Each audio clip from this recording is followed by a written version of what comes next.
cmpradio.net. It's the station.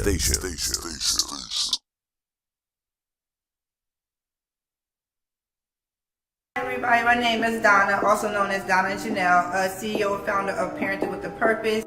Our strive here at the podcast is to reach every home, whether it's single moms, married, single dads, whatever it is, foster parents, whatever, just bringing the ownership and responsibility and nobility back into parenting.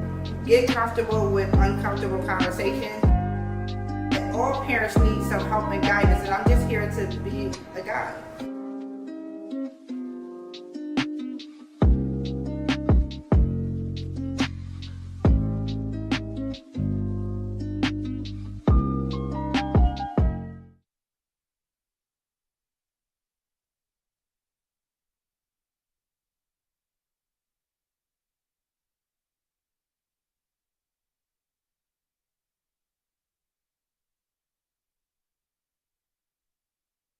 Hey everybody, welcome to Parenting with a Purpose. I am your host, Donna Janell. Welcome back. We had a little vacation last week and we're back full effect, learning how to do this parenting thing. As you know, my slogan is to bring the responsibility, nobility, and beauty back into parenting. Parenting comes in all shapes and sizes, different colors, genders.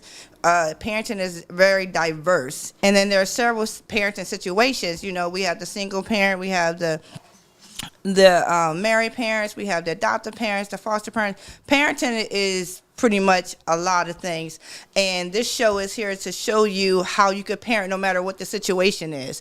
Tonight we're going to talk about a couple things before I introduce my guest, but tonight the guest is Tamara Lolley, and we're going to be talking about raising B. Be different. It's okay to be different. B was diagnosed with Down syndrome when he was born, and now she's raised him from a baby all the way up to a young man, so he's actually an adult right now. So we're going to get into that, the ups and downs, the challenges, and just what it is to raise a child who's quote unquote has special needs. But before we get into that, I wanted to talk about there's been a lot of shooting going around. And as a parent, it's kind of hard to know when you're allowed to send your child to particular places. In Delaware, we just had a shooting. It was in a mall. And there was a lot of teenagers around, a lot of adults around, and it's almost like before. I remember growing up that you could just go to the mall for a couple hours, hang out with your friends, not really buy nothing, just get something at the food court and be safe. But now this shooting actually happened in the food court, so it was quite concerning that children can't even go to the mall to hang out with each other. I thought it would be a safe environment. So my daughter, she's going to be 17 on Sunday. She wanted to go skating with her friends on Tuesday. Now, we know that the mall just had a shooting, so I was a little hesitant, a little concerned about, allowing her to go hang out with her friends. They wanted to celebrate her birthday. They're on spring break. And I literally had to pray about it because I was so concerned about what would happen if there was a shooting at the skating rink, which years ago there was, but I'm not there with my child, and is she going to be safe? So one of the things that God brought back to my remembrance is trust what you put in her.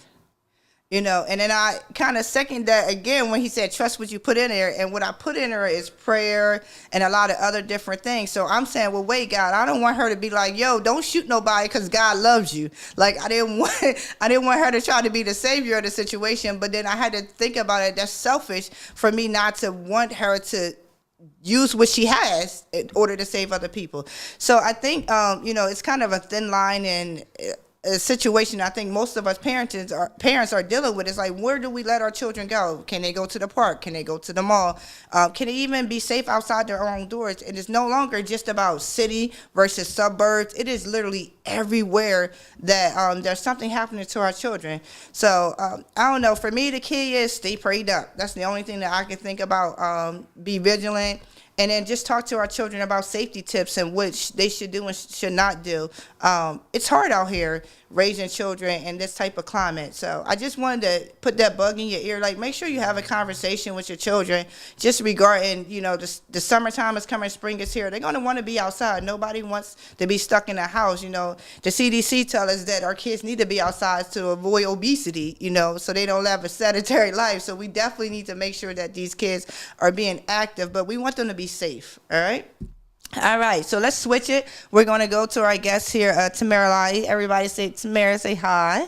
What do you want me to call you, Lolley or Tamara T? Whatever you want to call me. Whatever you're comfortable with, I'm comfortable with. Tamara Lolley is an author, and she's also an author of, it's called Be Different, right? Mm-hmm.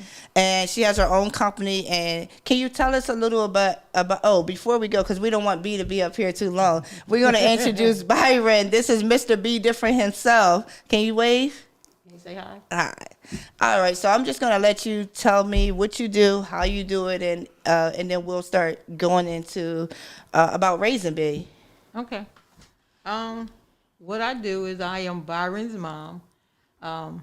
Actually, I'm not only Byron's mom, but I have Rainier, and he was on here about a week or two ago. Mm-hmm. Then I have a son named Jerron. Then I have two adopted sons, Yasin and Tommy. So I got all these guys. Right. Right. So in raising, and I'm a single parent. So if you want to go back to the beginning about Byron, I was 18 when I had Byron. Okay. And they didn't tell me until a year later that he had Down syndrome. So I noticed some changes. And at 18, I was alert. Because as they say, I had an old spirit. I was raised by my grandmother. I could see that. So I wasn't that young parent that didn't pay attention. Okay. And I noticed he wasn't doing some things around 9-10 months. So then I started questioning him, like, why is he not doing this? Why is he not doing that? What's going on? And then we came to find out there's certain tests that they do on babies when they're born. Right. Well, the one that they needed to do, somehow or another, didn't get done. Oh, wow. That was my question, to say, how did they not know once he was born that, or even prior to him being born, that he was going to have Down syndrome? Right. Well, yeah, he was my right. Yeah. he was my first. He was my first. So there is a test that they do, but by him being my first, there was no need to do that test. Oh, okay, I see. So when they did do the test, then they found out that he had Down syndrome. So I was like, well, what's that? I had never heard of Down syndrome, never seen anyone with Down syndrome. So I had to learn everything so I could take care of him. Now pause. Before they actually diagnosed him with Down syndrome, what were some of the signs and symptoms, the things that you even as a first-time mom, that was a little off, that was something different? Well, at certain times they should be pulling up. There are certain times they should be trying to hold a cup or hold a bottle. Right. At certain months. Well, he started off pretty good, and then as he got older, he wasn't doing the things he should have been doing at 7 months, 8 months. He wasn't hitting those months. milestones. He wasn't doing what he was, with kids. And then when you go to the doctor, that's what they looking for. Right. They looking for, what is he doing at this time? What is she doing at this time? Because they have a scale that says every month they should be doing this, they should be doing that. They should be starting to follow you with their eyes at a certain month. They should be gooing and all that at a certain time. Well, he started off fine, but then he ended up not progressing. Okay. So then that's when they said they needed to take they pulled out his chart, and that's when his doctor told me he realized that there was a test that should have been taken that wasn't. So then when they took the test, that's when they found out.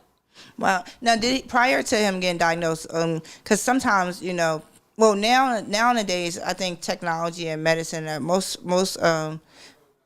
OBGYNs are pretty much want every test done in the book on, my sister who just had a baby about 8 weeks ago she's 40, she'll be 42, and they wanted every test in the book for her, all right, you're older, advanced maternal age and everything. So now like they're doing a test for everything. Let me see if you're going to have excessive saliva. We want a test, right? Right. So what year was B born?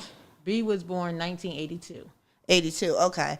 So they weren't doing tests as frequent as they are now. Right? Yeah, they weren't. Did he have any medical issues? Like, was he having any heart trouble earlier? You ready to go? Oh, all right. Well, thank you for everybody. Thank you. B was here. He showed his face. Yeah, go ahead. And Franny's out there. Now he wants to leave the show, but we thank you, B. Yeah. All right, look, guest appearance. Before, because a lot of kids with Down syndrome, one of the telltale signs is they have heart trouble. They have, like, a lot of different things. Mm-hmm. Were there any, like, face deformity or anything that you noticed prior to him being diagnosed, though? No, because Byron looked, to us, he looked like us. Okay.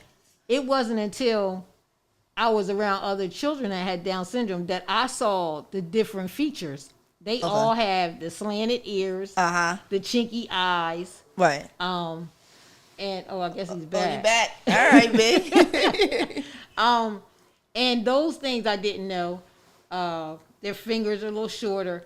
I didn't realize that until I saw what Down syndrome looked like. Because to me, he looked like me. Right. He looked like my sister. I saw, how you used to have a baby and he looked like her. He looked like him. Well, that's what he looked like to us. And then when they're born, you want to make sure they got all the fingers, all the toes, making sure all the limbs was there, right? That's the first thing you check is like, all right, you got all the toes, you got all the ears, you got everything. Yes. So and you're right, they do have heart issues. Byron's had one surgery, and that was eye surgery because he had his eyes, the muscle in the eye was so weak that the eye would just roll all over the place. Right. And that's common with them too. Yeah. So he had the surgery. They do monitor his heart to make sure that it's still doing what it should be doing. Right. On the level it should be doing. Right. And he gets a lot of tests done every year. He doesn't like it, but we go through it. Right. And we struggle because he fight doctors because he doesn't like it.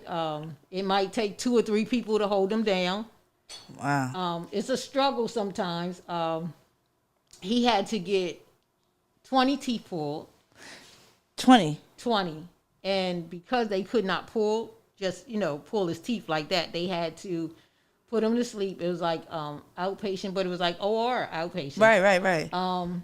And when he came out of that, Franny was there, end up having to restrain him. I did because he just came out of there. He came out of there, wow, like Hulk Hogan. He came out like that. I can imagine because, like, with a kid who doesn't have any, quote unquote, special needs. I took my kids to get their wisdom teeth out. When they woke up, I didn't know who these kids were. Mm-hmm. I mean, they was remixing nursery rhymes. They were strong. They was all over the place. So I can imagine because a lot of times kids who are like autistic or even Down syndrome, they are a lot stronger than the average kid. Absolutely. So I can imagine him coming out of sedation and you had to like, whoa.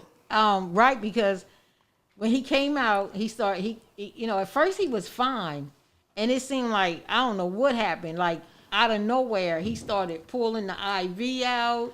So the nurses was trying to calm him, and they was like, you can't do that. They was talking to him. Trying to talk to him. He ain't hearing nothing. He wasn't hearing that. So then at that point, I realized what was going on. So she said, just hold his hand. So I held his hand. She took out the IV. Okay. And now he wasn't staying in the bed, but he wasn't ready to be discharged. Right. You got to go through a process before you can be discharged when you come out of there. And he still wasn't all him, but he was strong. And before you know it, he had every security at the hospital over there. They was running from one building to the other building. When they got in there, he was on the floor. I was on the floor. God. It's a process, and I don't talk about the process and having someone like him. And when you take him to the dentist or when you take him to the doctor, the process we go through, I don't share that. But it's a serious process because they don't like needles. I mean, we don't like needles. Right. They really don't like no. needles. And then when you have to fight with them to restrain them, to hold them down, when they was doing the vaccines and stuff, I was telling them, I don't know what we going to do with the vaccine. And he got to go more than once. And everybody that was in line, because when he got his done with the other children and adults that had a disability. They had a time just for them. Right. Yeah, because you got to be ready. Every parent was in line was nervous. Right. Because we didn't know what the outcome was going to be. Yeah. So it is trial and error sometimes with them. And it can be stressful. I'm not going to say that I sit here and I'm not stressed sometimes. I am. I mean, it's overwhelming. It's a lot. A lot of people say, I can't tell, you just roll with it. But on the inside of me, it's not rolling with it. It's a little nervous sometimes. Right. But thank God I got a support system and I have God, because I tell you, I speak to him a whole lot concerning him because there's things I don't know. Right.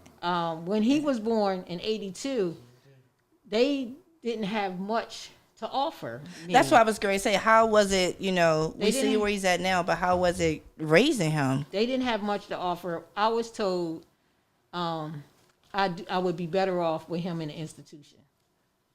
Really? Yeah. That was the suggestion and I told him, I said, I'll figure him out. Wow. And at 18, I did that. I figured him out. I figured out, what certain things he can say. Sometimes he surprises us and he'll give us a whole sentence and we like, did he say that? Right. He understands. He's just nonverbal. Right. Now, as he got older, I guess what age did he start going to? Did you put him in school earlier or a special school, or how did that thought process, or for you to make a decision what you should do with him educationally? They start school at 3. Okay. And he started off in a school with other children that had disabilities. Just everybody in there had a disability. Okay. When he got to 1st grade, they started a program called REACH, where they were in the public school system, in the classroom with everyone else, with their music, the gym, art, those things, but their academics, they were by themselves. Okay. So I said, why not? So he can see what the world looks like and what the whole world looks like and not just a part of the world. Mm-hmm. Right. So I said, sure. And it was a pilot program. So I said, sure, why not? If it's to help the next person coming behind us, sure. So we did. The program's still going strong now. And it has developed over learning what they can do, what they can't do. They're doing a lot more. You want to go out there with Aunt Franny? Go ahead. All right. So thank you, B. We'll see you later. See, that's why you got to have a village, right? Who is Aunt Franny is my sister, and she's been with me from day one. So in that process, I was nervous of letting him go to school. I was so nervous that when Byron got on the bus, I questioned the bus driver.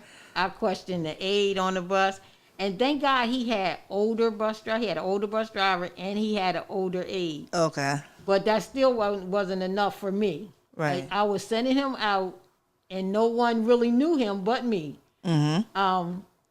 And they were telling me, we have him. We got him. We got your back. Listen, man, I wasn't comfortable with that. I went in the house, got my car keys, and I met him at the school.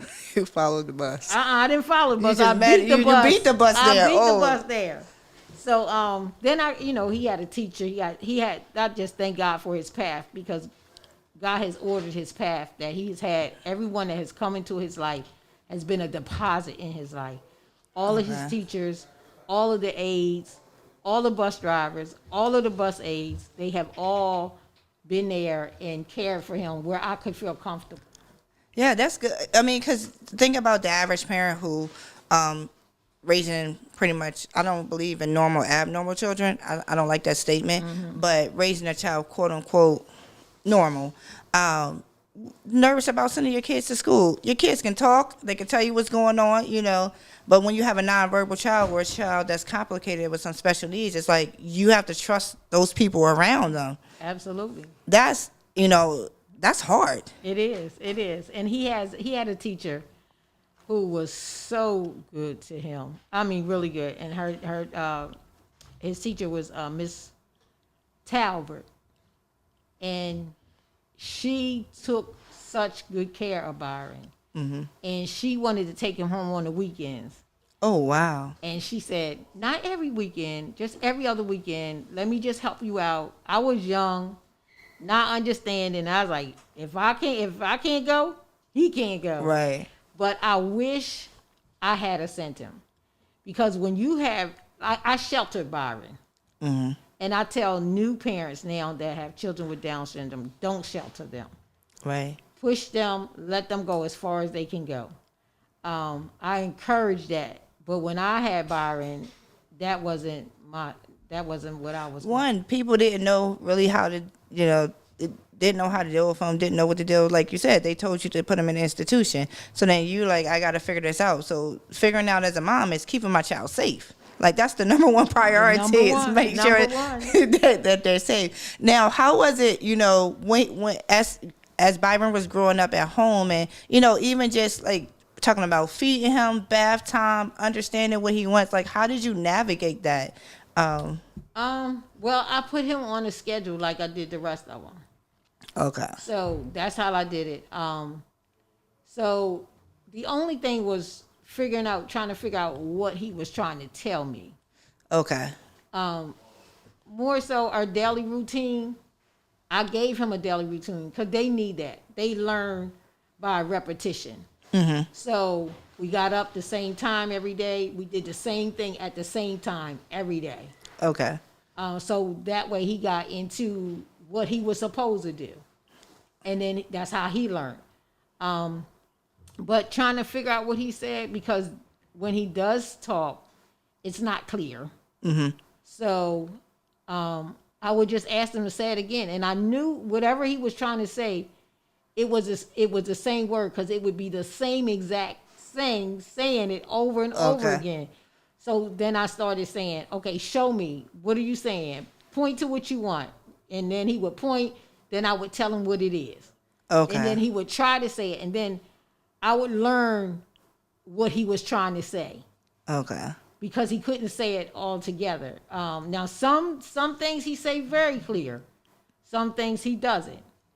And I learned that from just paying attention and listening to him when he speaks. And once I figured out what it was, I know that sound. You know, so I figured it out. Wow. So there was a lot of body language, nonverbal, like body language of how you pretty much was able to navigate different things. Like, I'm wondering, kids go through these adolescence, right? These teenage years, this puberty. He went through that too. This puberty and things like that, because, he's still human. He still has the hormones. He still has, He went through that. He went through that. So how was it? He went through that. I'm trying to say this because I know we're on Facebook. Okay. Byron loves someone with some substance. He like them thick. Yeah. Okay. So he had a teacher, and she was just built down here, honey. She was built different. Yeah, and that would take him out. That he didn't know what to do with that, and he would take it, and he wanted to know. He was trying to figure it out, and he kept poking it.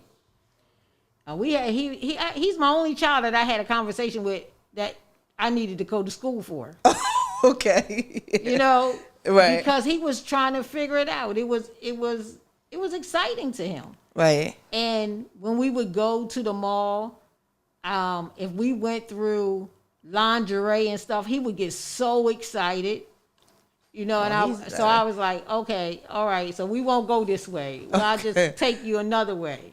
he would go, ooh, like, now ask me how he know, I don't know. But that's he the human. knew. That's the human. Right, in him. he That's just the, knew, and he would get excited, and he knows what he likes. We got a couple of ones at the church, like Pastor Walker. He likes Elder Walker. And I told her she know why. Right. Right. But I think that's important because some people think that, these children who are special needs and medically complex, Down syndrome, autism, they still have hormones. They still have Absolutely. pretty much everything. Some hormones are high increase and some are decreased, but they still have them there. They still have them. And if we're having difficulty navigating through some kids who don't have extra issues, I'm just wondering, I know my son he's going to be 15 on Saturday. And let me tell you, I got 3 girls and 1 boy. And this boy right here is very challenging because, going through the puberty and everything's funny, everything's a joke. And it's just some things that he says to his sisters. And I'm like, you can't say that. He was like, why? If I was around my male friends, it would be funny. Well, we're not men, okay? Right. So there's a challenge over the last week. It's really been a challenge with Joshua with this. I don't know if it's because he's going to be 15 on Saturday or not. But this really has been a little challenge trying to get him to calm down. Pretty much with this puberty stuff. Yeah, but you know what?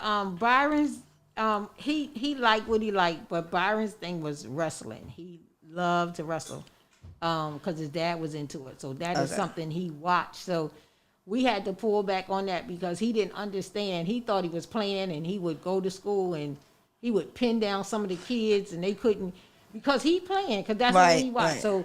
You learn how to deal with it. So we would just pull back, and he couldn't watch wrestling because he didn't understand it. He didn't understand that that's not what you do to people outside of the house. Now, inside the house, your brothers and all that, that's fine.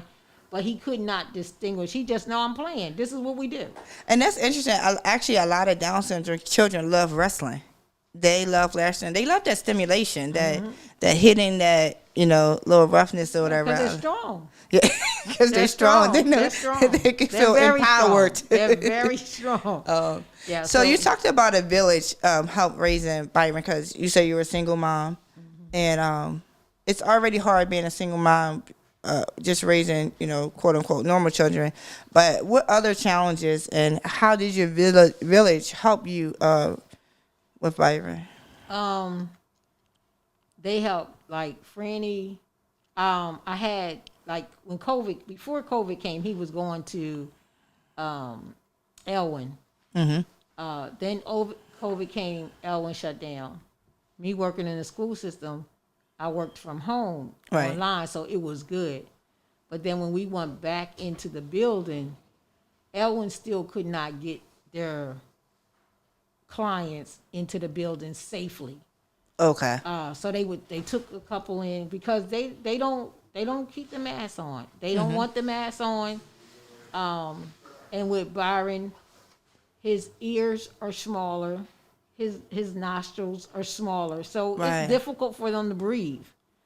And wow, I didn't even think about that. Yeah. A lot of people don't think about it because they just think about like our nose and our ears. We don't think about that, but his is smaller. Wow. So I said, okay. I had to take a whole year off without pay. And I didn't qualify for, they were getting unemployment. I didn't qualify because I had a part-time job. Because as a caregiver, I get paid for that. Okay. So because I had that part-time job, I could not collect the unemployment. So we were just living off the part-time job. Wow. But again, God is good because he kept us.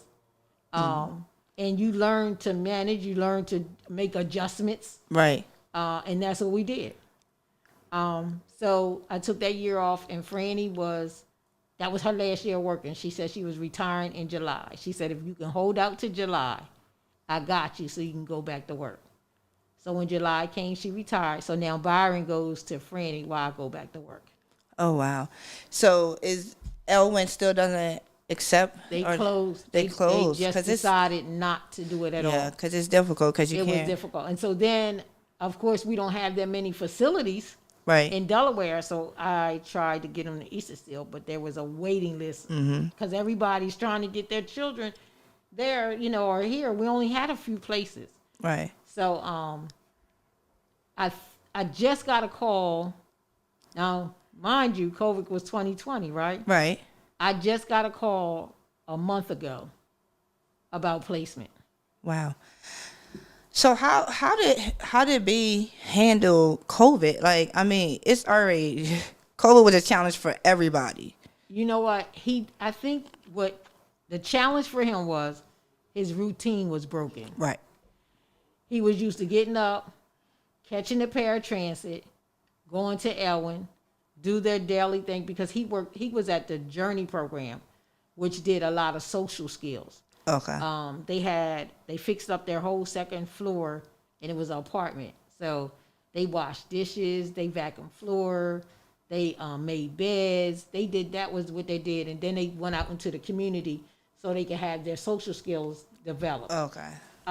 So that was for him to sit in the house. In the beginning, he kept saying bus, and I kept saying, Byron, there's no bus because there's COVID out there and we can't go out there. Right. And that would hold him over for about 5 minutes, and then he come back.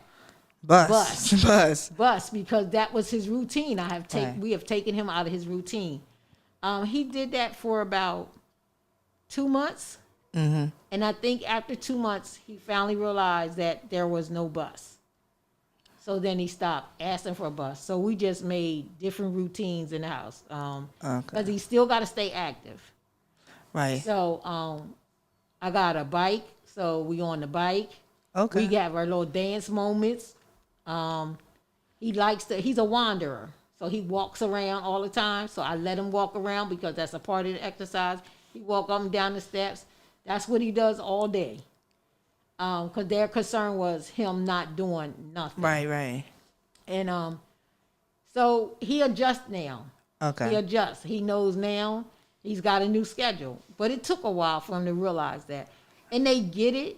And that's what people fail to realize. They do get it. It just takes them a little longer to get it. Takes some time and patience with them because, they get it. It just takes a little bit longer, like you said. Wow. So he adjusted pretty well now to not being in school. So then if you get him back into a system, it's like just retrain and reteaching. Absolutely. Again. When B was out in the community, did he seem like he enjoyed himself? He likes to be social. Yeah. He did. He did. Like now we just made our adjustment for church. We do online church. So we in church, we have it set up at home. That's our church time. Anybody who calls me, they know they're not going to get me because even though I'm home, I'm in service. Right. So we have service at home. Honey, we around there clapping. He clapping. He around there saying, praise the Lord. He say, thanks you, Jesus. Okay. But he's saying it. I know what he's saying. And he raises his hand. He claps. He laughs. And he calls Bishop. He said, Mom, my man. I said, yeah, I see your man over there. Mm-hmm. So he still has that. We just changed the way we do it. Right. He still gets to go around family. And when we do, we all take a COVID test so we can be maskless. Mm-hmm. And he still does those things. So he still has it. It just hasn't changed where he's not doing it. It just changed how and where he's doing it. Yeah. Now, as Byron has grown up and now he's an adult, what's Byron, 40? Byron's 40. He will be 41 May the 26th. How about, has he been sick? Like how do you deal with like common colds, the flu, like any other sicknesses that, that's always around?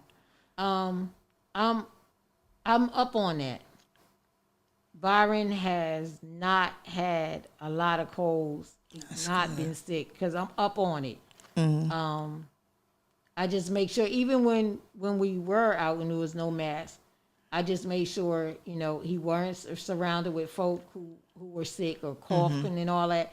And I know people probably think, she might. No, I just need to keep him. Right. Because people don't understand that you might catch a cold and it might be just a cough. Right. But for him, it affects him a little differently. A lot differently. So, right. So I need to make sure, he's safe. So I kind of kept him, I guess you might want to say in his bubble because prior to COVID, prior to COVID, you still kept, okay. Right, he still wasn't, he wasn't here, there, everywhere. Okay. He's never been that because of that, and then COVID came, I just tightened it down even a little more. Right. Because I was thinking, when we were talking about his strengths and things like that, and I'm like, with the average cold or cough or anything, how would you be able to manage it? Because I'm thinking, correct me if I'm wrong, like, so is Byron ever defiant? Oh, yeah. Because I'm like, when my kids are sick and they don't want to drink something or eat something, I'm like begging them to eat it, begging them to drink it. Take this soup, please drink this Pedialyte. So if he was sick or something like that, how would you get him to do, actually, every day, how do you get him to do what you want him to do? I'm going to tell you, I got to pick my battles. Okay, there you go. I have to pick my battles. I really do. Some things, I just say, I'm not even going to fight with you about this. And I'm just going to let you go ahead and do your thing. And then some things I have to say, like, for instance, he has few teeth in his mouth because they left him there for cosmetic purposes, right? He doesn't like his teeth being brushed. So we fight, like he'll hold his mouth tight and then I got to lift up the lip and and because they're strong, even his lips, it's like amazing the fight we go through. When I get finished, I be sweating sometimes, and I'll be like, come on, Byron, we shouldn't have to be still doing this. But if he doesn't like it, he doesn't like it.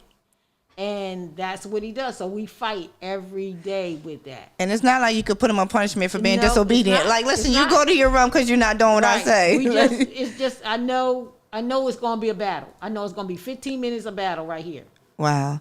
Now, you have other children. How were they helping with B, or what was, did they struggle because he had Down syndrome, like people looking at the family, people looking at them funny and things like that? Did they have any like social issues?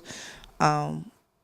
Okay. None whatsoever, because when I raised them, I didn't raise them. They knew he had Down syndrome, but he wasn't different. Like his bedtime, they had a bedtime. Okay. So he had the same thing that they had. Right. And when Byron did something wrong and it wasn't nice, I would put him in timeout. So he still got disciplined. Okay, there you go. He still got disciplined. He would go in timeout. He ain't like that. And I have to literally pick him up, put him back over there. Pick him up, put him back over there. But that was the process. Right. And then he realized what that was. It took us a while, but he got there. So when I said, you need to go have a seat, he would go over there and have a seat. But not much that I have to do that with Byron because he's real laid back. When he was younger, he had a whole bunch of energy. Right. But he's laid back now. He had the brother, him and Ray had a serious fight. They was fighting like guys on the street. So he's no different. That's why we have It's Okay to Be Different. Right. And then I have another shirt that says I'm not normal. But who is? Right, exactly. That whole normal thing we should throw out the window. Yeah, what is normal? Because I ask my kids daily, what's going on? Something wrong with you? What's going on? What is normal? What do we classify normal? Right. So he got treated just like them.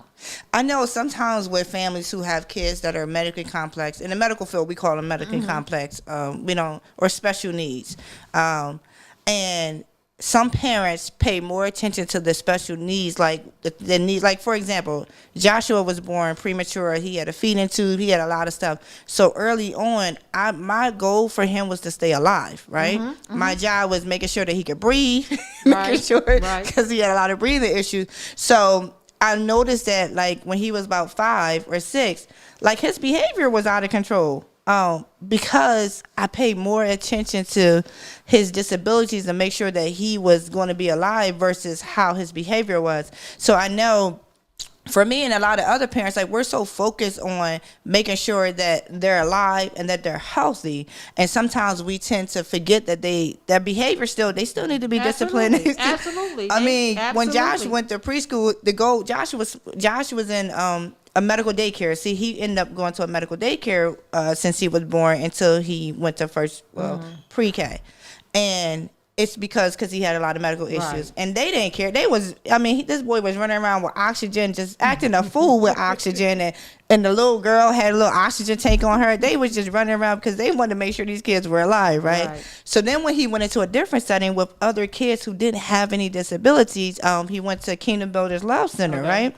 And I think it was just called Kingdom Builders Preschool at the time with Kelly Bowers. Yeah. And she noticed the first thing is that she had to get his behavior. It was teaching him how to sit in a regular setting because he was so accustomed to being catered to, pretty much. Right. Like he was smart as a whip, but he wouldn't sit down. Mm-hmm. So I think I asked that, did you have, trouble with disciplining him? Because a lot of us who've had kids or do have kids that are complex, it's like you pick our battles. It's like, and we overlook their behavior. Yes. And we don't discipline. But I did from the beginning. Yeah, help us out on that. Tell us what we can do about that. Right, because you can't overlook that. Mm-hmm. You just can't. It's a part of them that they need to know too. Right. And we do that. And I think because, I don't know, I want to say that people feel sorry for them. Mm-hmm. But they smart. They smart. They know how to get over. Byron knows how to get over. He knows if he wants, like, we have a set time we go to bed. Right. He wants to go to bed earlier. And I'm telling him now, you're telling me that? You're going into lying. That's called lying.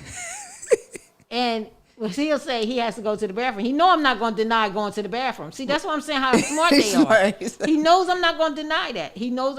So if I don't listen, he will go to the bathroom and then go into his room. So I have to listen. When I hear him come out the bathroom, I say, come on back down here. Because it's not time to go to bed. Because with Downs, they don't sleep. Their sleep pattern is broken. Okay. So if he goes to bed too early, he's going to be up like 3 o'clock. And he's going to be up like it's daytime. Like it's 6 or 7 o'clock in the morning. And then he's not going to go back to sleep. Okay. So we have to stay with our time frame. So when his body, say he had a rough night the night before, and I'll be saying, I'm sorry, Byron, but you can't go to bed early tonight. And I'll be telling him when he up, you need to go back to sleep because you're not going to be able to go back to sleep later because it's going to interrupt with your sleep pattern. And I still explain it to him. Okay. Even though he may not understand it all, I still tell him what's happening. Right, because you really don't know what he knows because... Right. Right. So I still explain it to him, you know? So, in explaining that to him, sometimes he had a rough night and he wants to go to sleep at 8 o'clock. And I know we can't do that. Wow. So, that's why I'll be saying to him, I'm telling you, going to lying because you saying you got to go bathroom and you don't have to go to bathroom because now you... sneaking into and I'm telling you this how wise they are. Don't let me be on the phone. Just like any other kid got to do stuff. Any other kid. Do stuff when the parent on the phone. Don't let me be on the phone because if I'm on the phone, he knows that I ain't truly paying attention, and he will before I turn around. He done went on upstairs. So I'm saying they are wise. Yeah. You know, we tend to think that they don't understand. They do understand. His understanding is good. It's just his verbal. Right. Okay. Is where we struggle. Now tell us a little bit about Be Different now. Tell us how it started. Just break it down to us now. I'm gonna be quiet. No, as you were saying, we went to the mall and things like that, and people would just look at us, right? Mm-hmm. And I kept finding myself having to explain myself. So I said, first I would have an attitude. I did. First I was like, why are they looking at us like that? Then I realized, of our ignorance, we do things. Right. So what do I need to do to help them not be ignorant is to give them some information. Mm-hmm. So when I would catch them staring, I just would stop and I would tell them what's going on. Okay. And then you would see their faces change, you know, like, oh, okay. Because they're kids too. And some adults too was wondering.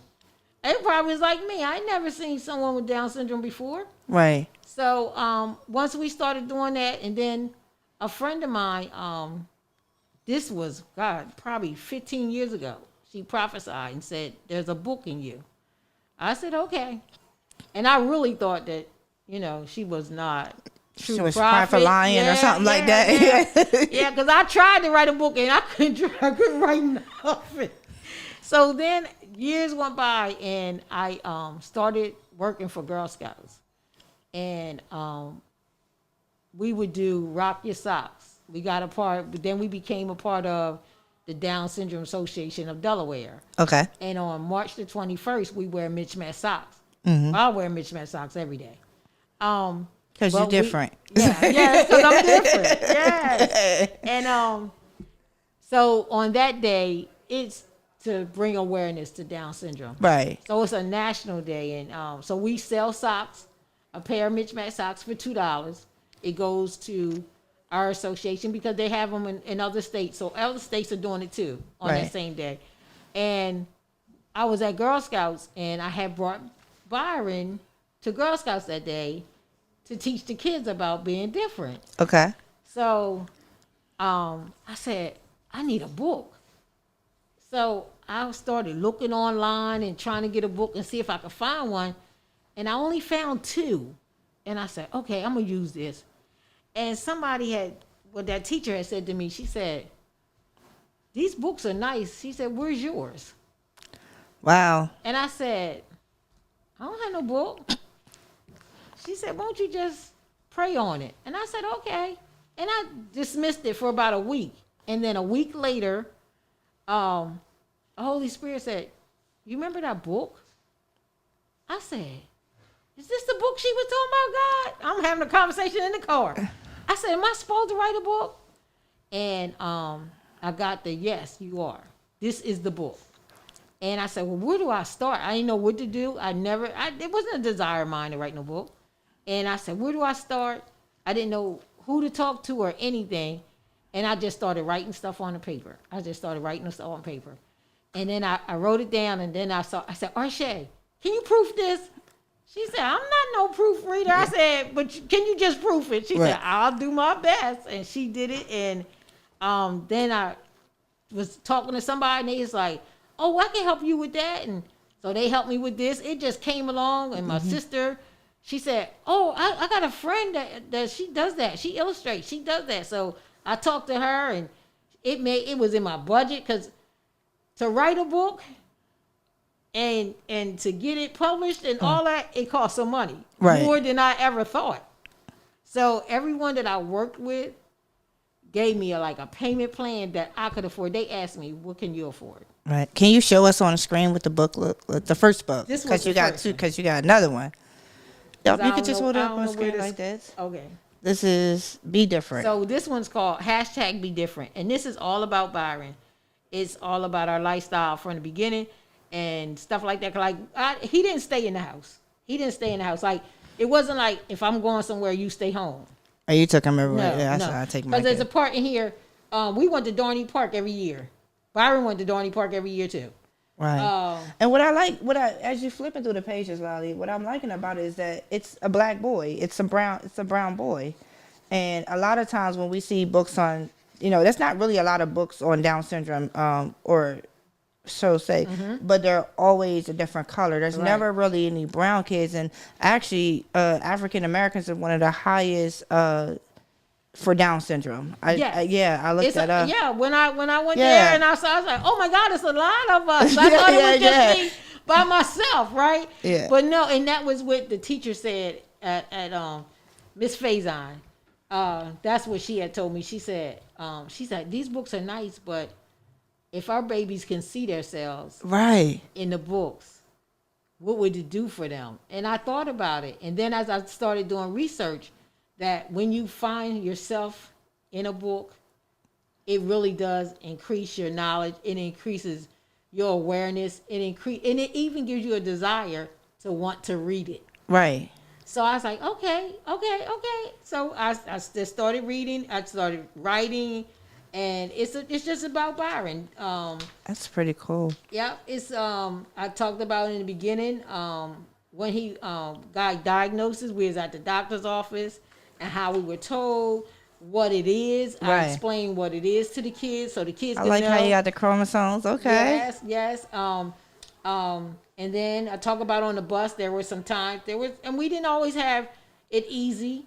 Byron was bullied in school. Wow. I talk about how we dealt with that.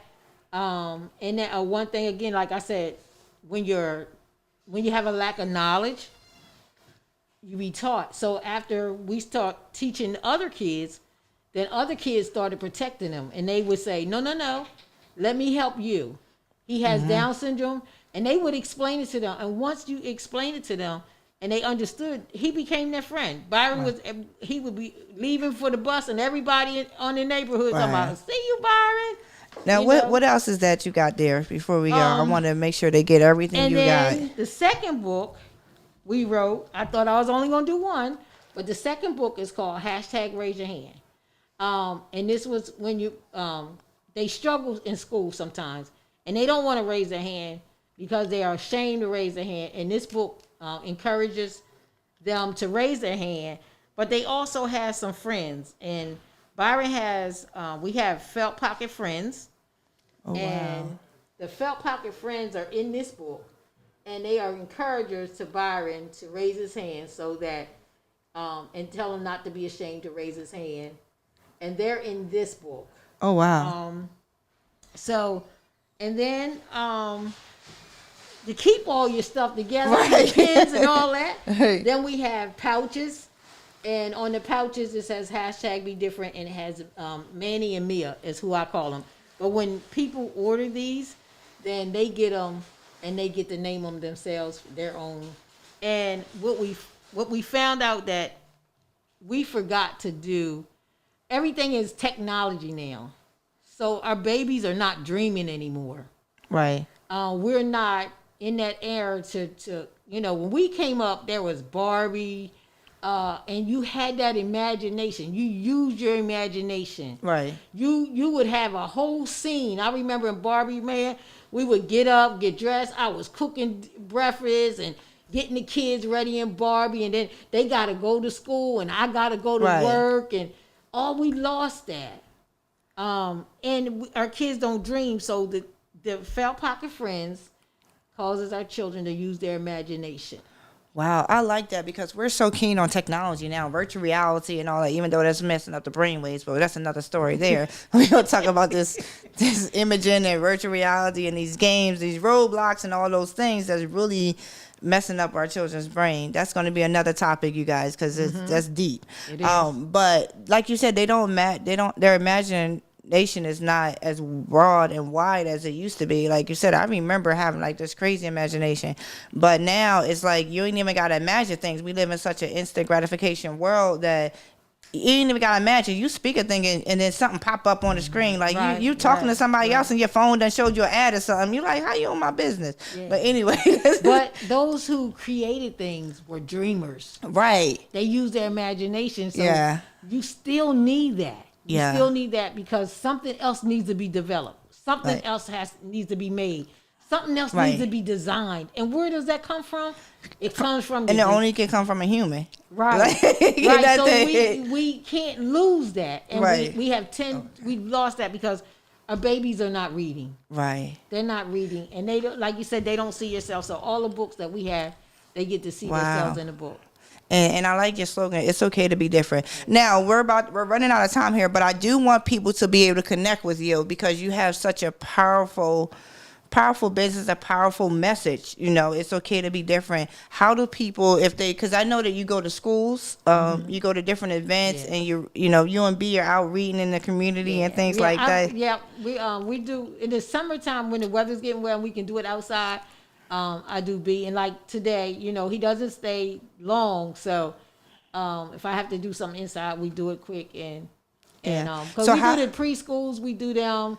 Around that time, we go to the preschools, and the preschools have on their mismatched socks because God told me if I'm going to change a generation, I need to start with the next generation. Yeah, and that's the age where you learn it's okay. Like that's where they're really sponges, and it's for them to understand that it's okay to be different. So by the time they go to elementary school, they already have a sense of who they are, and it's okay. Now, how do people, if they want to get you to come to an event, or if they want you to do something, if they want to purchase your books or the felts, like how do people do any of this? Okay, we have a website, and the website is called BeDifferentBook.com. That's the letter B. Okay. differentbook.com. And on that website has all of the things that I showed you and more. And my phone number where they can reach me is 302 762 0402. Now, guys, that's a landline. Okay. I know we don't all have landlines, right? Okay. That's a landline. So you can always leave a message. And again, that number is 302 762 0402.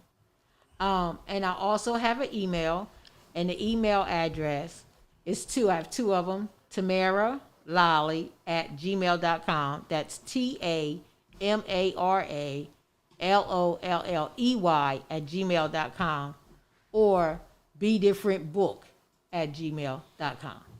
All right, I will actually put all that in the chat when we're done the show, of different ways how to get contact with you, so that our guests can really, I think, especially the African American community, can really benefit from Be Different, because as you know, we're very different, and absolutely, and I think it's important to start so young. I want to thank you for you. coming here and having Thank a conversation with me. One of these, I call these like engaging, courageous conversations, because this is stuff that people don't talk about, in the community, of things that we're dealing with on it, and especially just explain to us how different it is raising a child who's different. So I certainly appreciate your time. I'm gonna thank B for coming by and being a guest on the show, and everybody tune in again next week, every Thursday, for Parenting with a Purpose. Again, our goal and our slogan is to bring the beauty, nobility, and responsibility back into parenting. No matter what kind of parent you are, you can still do it. So thanks everybody for tuning in. Bye-bye.